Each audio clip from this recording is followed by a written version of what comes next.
Di tanah Kediri terdapat dua candi yang berbeda.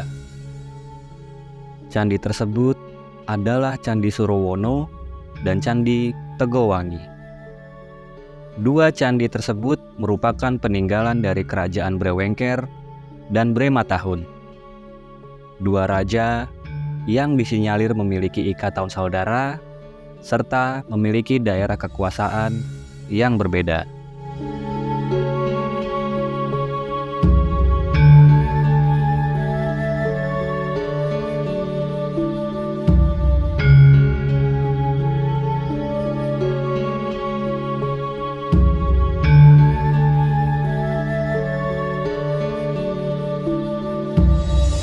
Nah, siapa itu Brematahun sama Brewengker? Kok candinya gandeng? Majapahit pula.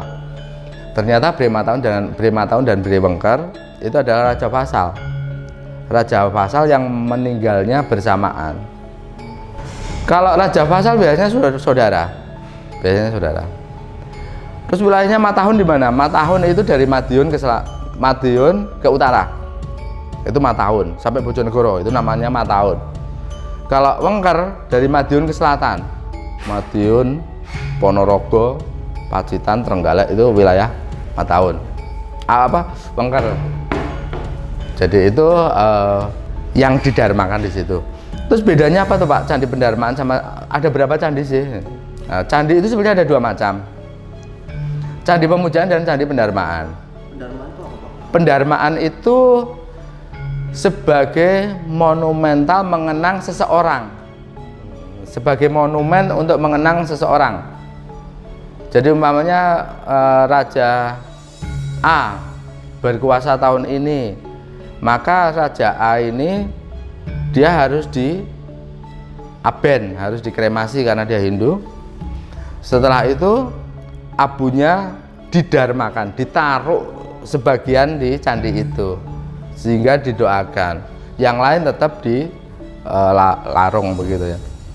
Nah, itu yang nanti akan mendasari kenapa candi dianggap sebagai makam, padahal bukan makam. Ya itu lebih ke pendarmaan, karena hanya relik abu jenazahnya aja.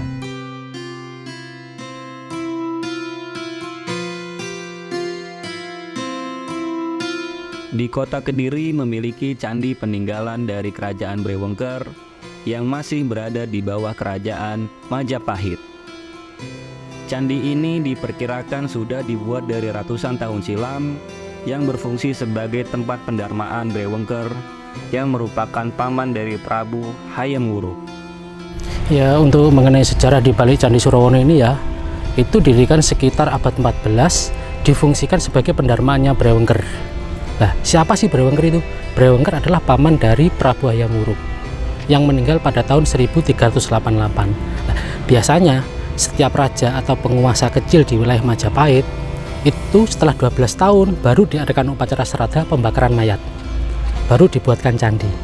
Antara 1388 sama 12 tahun berarti kan ditambahkan kan, berarti 1400. Berarti candi ini diprediksi didirikan sekitar abad 14. Di Candi Surowono ini memiliki pahatan relief yang terdapat pada bagian bawah candi dan bagian atas candi. Lalu, apa sebenarnya cerita di balik dua relief tersebut? Kalau candi di bawah, kaki bagian bawah itu namanya cerita tantri, kayak cerita kehidupan kita sehari-hari.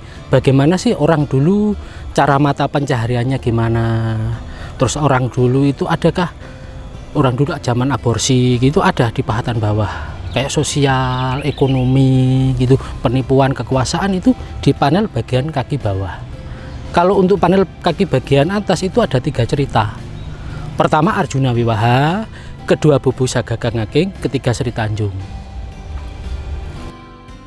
Pada relief bagian atas Candi Surowono terdapat 3 relief yang berbeda, yakni relief Sri Tanjung, Arjuna Wiwaha, dan Bubuksa Gagang Ngaking. Kalau relief Sri Tanjung di sini itu beda cerita sama yang di Banyuwangi. Kalau Banyuwangi dia masuk ke telaganya Wangi. Kalau di sini cerita Sri Tanjungnya gini. Pada zaman dahulu ada nama Raja Sulakarma. Dia kan sedang sakit. dia punya patih namanya Sidopakso. Nah pada waktu itu Sidopakso itu disuruh untuk mencari obat. Nah pada waktu perjalanan mencari obat dia bertemu seorang putri cantik namanya Sri Tanjung. Nah putri cantik itu cucunya Resi yang mempunyai obat itu. Akhirnya Sidopakso menyukai menikah sama Sri Tanjung, juga membawa obatnya itu. Setelah itu dia kembali lagi ke istana untuk menemui Raja Sulakarma untuk ngasih obat. Tetapi Raja Sulakarma juga menaruh hati sama Sri Tanjungnya itu tadi. Akhirnya Raja Sulakarma mempunyai tipu muslihat. Sidopakso disuruh ke Kayangan, diberi surat isinya ingin menghancurkan Kayangan supaya apa? Di Kayangan dia biar dibunuh. Ternyata Sidopakso itu menyebut Pendawa Lima.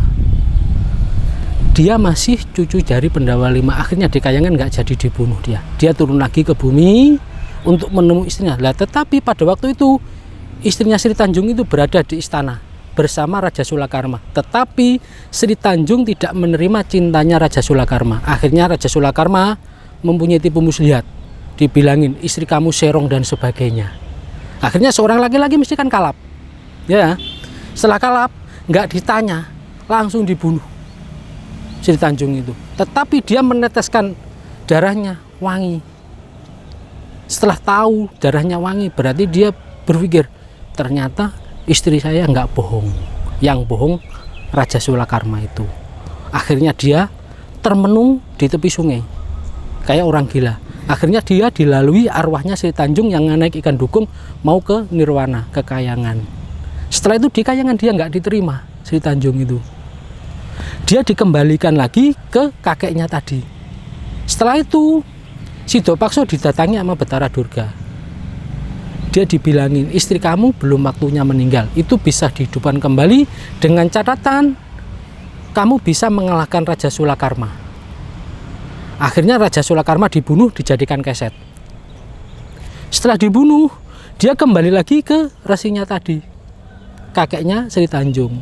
Tetapi di situ Sri Tanjung nggak menerima Sidopakso.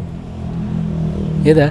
Setelah nggak menerima, walaupun dibujuk dan sebagainya, tetap nggak menerima. Akhirnya ada dewa yang ada di Jawa, Semar, masuk ke situ untuk nuturi. Semar adalah tokoh yang sangat bijaksana kan. Dia nggak memihak yang jahat yang benar. Dia pokoknya perjalanan benar ya dibilang benar, kalau salah dibilang salah. Akhirnya Sri Tanjung dituturi sama Semar itu tadi. Setelah dituturi, Sidopakso bisa bersatu kembali sama Sri Tanjung. Itu yang berada di relief Candi Surawono ini.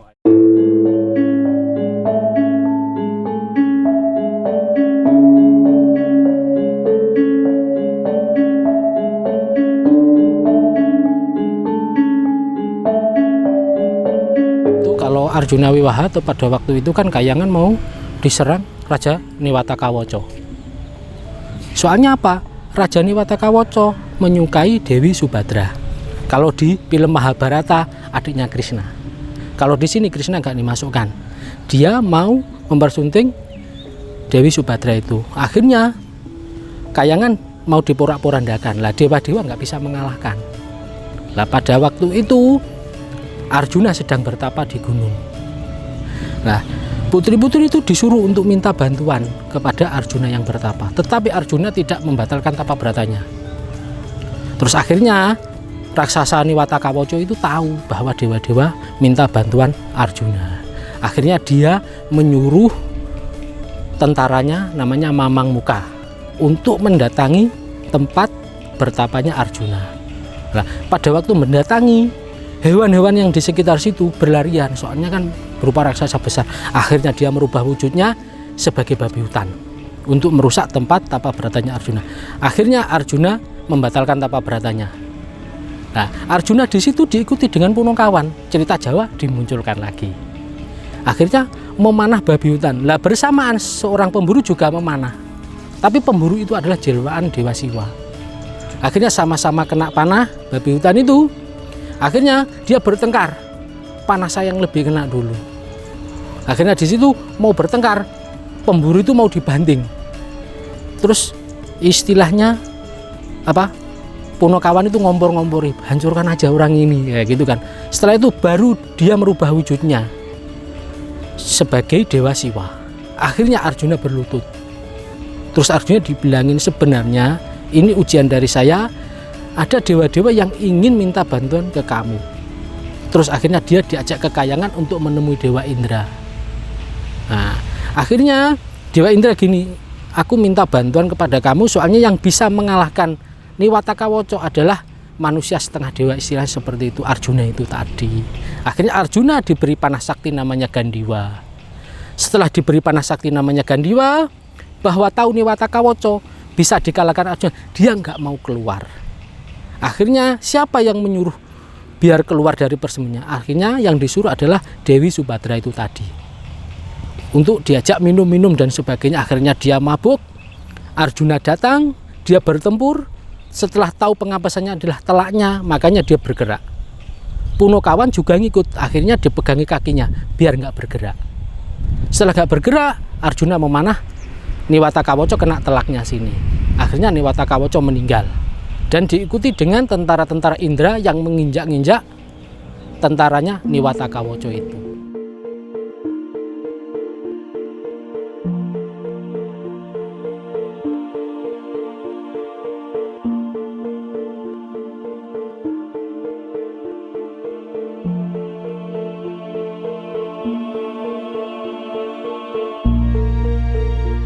Kalau Bubuksa Gagang Angking itu tadi kan cerita yang satunya lagi. Itu kan dua saudara yang melakukan laku atau spiritual. Yang satu gemuk, yang satu kurus. Yang gemuk itu suka memakan apa yang dikasih Sang Pencipta, tetapi hatinya udah bersih, udah putih.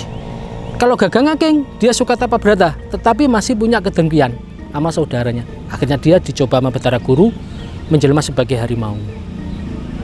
Mau dimakan Gagang Angking? Nggak mau. Disuruh makan saudaranya aja tadi. Akhirnya harimau itu pindah ke Bubuksa. Lah pada waktu itu Bubuksa sedang berburu. Dia mendapatkan buruannya, mau makan buruannya. Dia didatangi harimau itu. Mau dimakan. Jangan makan dulu saya. Tak makan buruan saya. Nanti kamu biar lebih kenyang. Akhirnya harimau itu merubah wujudnya sebagai Betara Guru itu tadi.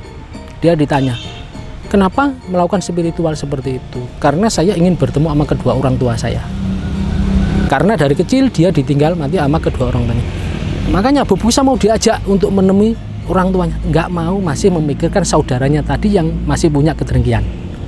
Akhirnya sama-sama naik harimau itu, tapi Bubuksa naik punggungnya, Gagang Angking pegangan ekor. Yang bisa bertemu sama kedua orang tuanya cuma Bubuksa, karena yang bisa kesap ketujuh cuma kepalanya aja, ekornya nggak bisa. Oke.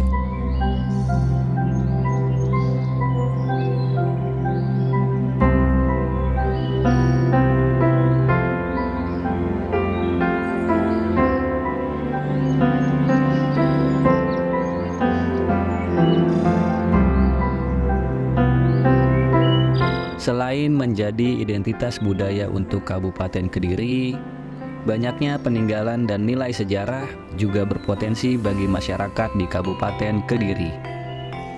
Peninggalan-peninggalan sejarah bisa memikat daya tarik para wisatawan untuk berkunjung ke Kabupaten Kediri. Nah, harapan ke depan tentunya Kediri bisa menjadi besar lagi gitu loh. Besar tapi tetap dalam framing NKRI. Kan begitu ya.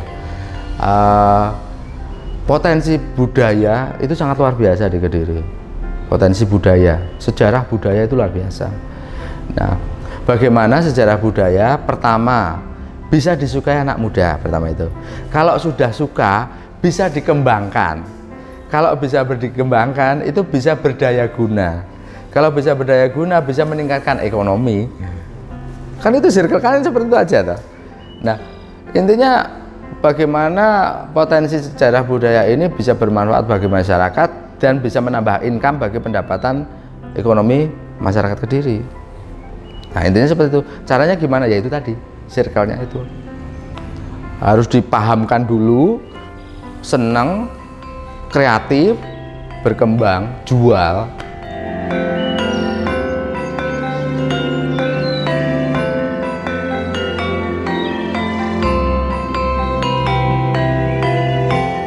Dalam rimba waktu yang tak terhingga, sejarah membimbing kita menuju cahaya, mengajak kita merenung, belajar dari kesalahan, menyongsong masa depan dengan bijak. Sejarah, pelajaran yang abadi, kau bagai guru yang tanpa henti mengajar. Di dalam kitab zaman, halaman-halaman terbuka, mengajak kita merayakan, menghargai, dan mencintai.